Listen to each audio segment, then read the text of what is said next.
Plano cartesiano. Nessa aula, falaremos sobre o eixo real e o plano cartesiano. Devido à grande infinidade de números que o conjunto dos números reais apresenta, não é possível representá-los todos em forma de tabela ou pelo diagrama de Venn. Para resolver esse problema, foi criado o eixo real, que nada mais é do que uma reta orientada e segmentada que possui uma origem no ponto zero.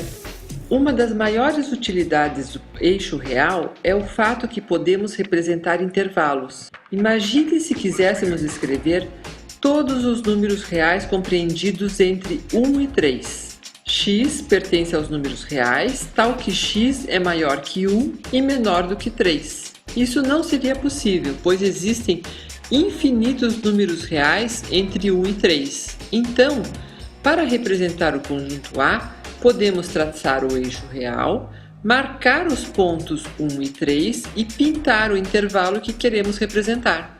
Para entender como a gente representa um intervalo no eixo real, eu vou dar como exemplo o conjunto A, que é x pertencente aos reais, tal que o x é menor ou igual a 5 e maior do que 3.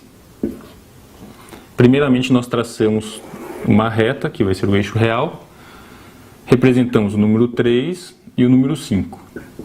Aqui vem uma parte importante, que é saber se a gente vai deixar a bolinha aberta ou fechada. Basta olhar para o conjunto. Se tiver esse risquinho embaixo, do símbolo de desigualdade, significa que o 5 faz parte do x, ou seja, o x pode ser igual a 5. Por quê? Porque aqui diz x menor ou igual a 5. Como o x pode ser 5, nós vamos incluí-lo. Porém, não tem nenhum tracinho embaixo da desigualdade com o 3. Significa que o x não pode ser o 3, ou seja, ele só tem que ser maior do que 3, mas não o 3. Por isso nós vamos deixar uma bolinha aberta. Feito isso, é só pintar a região entre o 3 e o 5. Esse aqui é o conjunto A, então, representado no eixo dos reais. Outra maneira de representar o conjunto A é usando colchetes. Para isso, nós vamos fazer o seguinte. Toda vez que for bolinha aberta, nós vamos colocar o colchete virado para fora do número. Então, como o 3 é bolinha aberta, vai ficar para fora. 3,5. E como o 5 é fechado, vai ficar virado para ele. Então, essa é uma outra maneira de representar o conjunto A. Mais um exemplo, conjunto B. X pertence aos reais, tal que o x tem que ser menor ou igual a 4. Nós vamos traçar o eixo dos reais, colocar o número 4, como tem um risquinho embaixo vai ser bolinha fechada, e todos os números menores do que 4 estão nessa região. Para representar usando colchetes, nós vamos fazer o seguinte.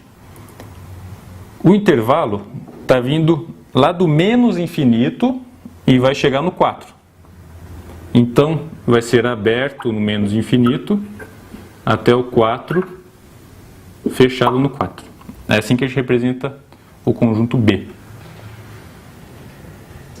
Podemos também efetuar as operações de união e intersecção nos intervalos. O interessante de representar os conjuntos no eixo dos reais é que dá para ver mais claramente como é que a gente vai operar com os conjuntos, ou seja, A união B, A interseção B e assim por diante. Então, para explicar união, interseção, subtração, eu vou usar esses mesmos conjuntos. Só vou reescrevê-los aqui. B igual a x pertencente aos reais, tal que o x é menor ou igual a 4.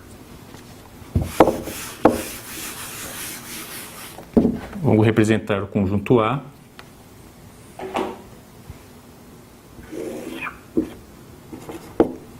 Então vai do 3 até o 5, fechado no 5. Vou representar o conjunto B, que são todos números menores ou igual a 4. Vamos começar com a união. A união B. A união são todos os números que pertencem a A ou AB. Para saber como é que vai ficar, nós vamos fazer uma linha pontilhada em cada número.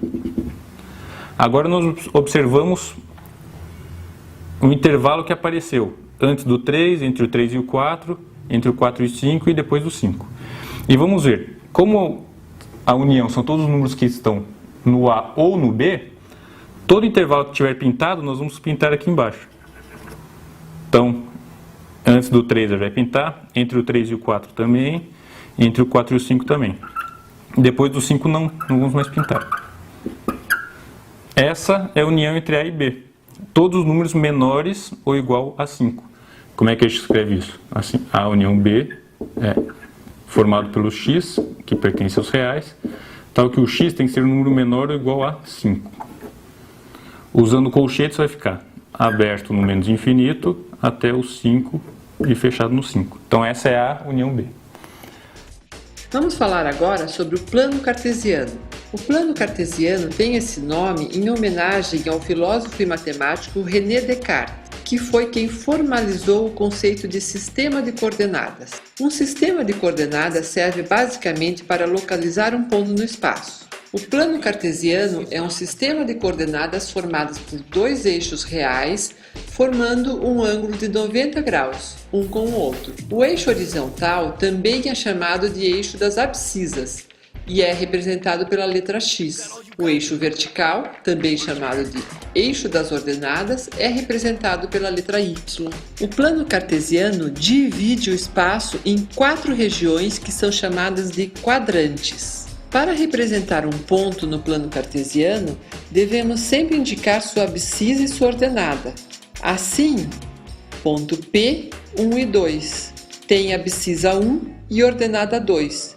Por convenção, sempre escrevemos o primeiro x e depois o y. O símbolo 1 e 2 é chamado de par ordenado. Já entendi!